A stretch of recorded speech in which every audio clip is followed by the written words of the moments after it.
Hi guys, it's Ruth back with Simply Sustainable Family. And this year here in Maine, we have had weather that is pretty unusual for us.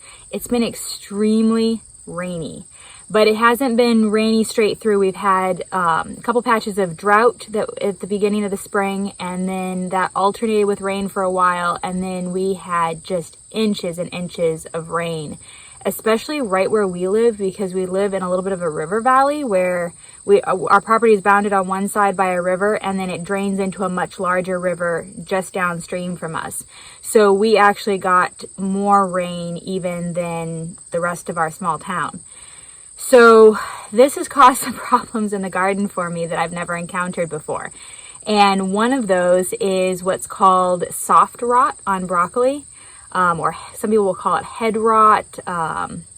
It basically is a bacteria growth on the broccoli from oversaturation. So if you have more of like the broccoli that has a flatter head that is conducive to water sitting on it, or if you have stems that are cut off flat where water can pool, or sometimes even just if there is enough rain, just purely the amount of rain, the plant can't keep up with draining it off, and it creates wetness in the foliage and on the stems and the heads, and bacteria will grow because it loves moisture. And so once the bacteria sets in, then it will slowly rot, and it can start on the end of a cut off stem, it can start on a head, and it can actually work its way down and destroy the entire plant if it's not stopped. And there aren't a whole lot of great ways to treat it once it's started. You can cut off the infected parts of the plant and dispose of them, can help, but a lot of times it can be a losing battle if it's gotten a good enough start on you and the rain continues. So in a minute, I'll take you over to the garden and show you what mine looks like so far. But now that I've had this problem, I'm going to try to be proactive in future about some steps to hopefully prevent it being as much of an issue for me. There are certain types of broccoli that are known to be soft rot resistant. I believe Marathon is one of those. There's a couple others. You can do research and see which ones grow best in your area that are resistant. You can also look types of broccoli that you can get that have more of that tight domed head on the broccoli. You want to avoid the ones that are flat, and you want to avoid ones that have where the florets are more loose. You want that nice tight where the water hits and kind of sheds off, so you don't get the pooling as much. Also, when you harvest your broccoli, or if you're trimming it for any reason, make sure you always trim at an angle so that, again, the water hits and runs off instead of pooling and creating that ideal environment for bacterial growth. But yeah, we'll take you over and show you what it looks like.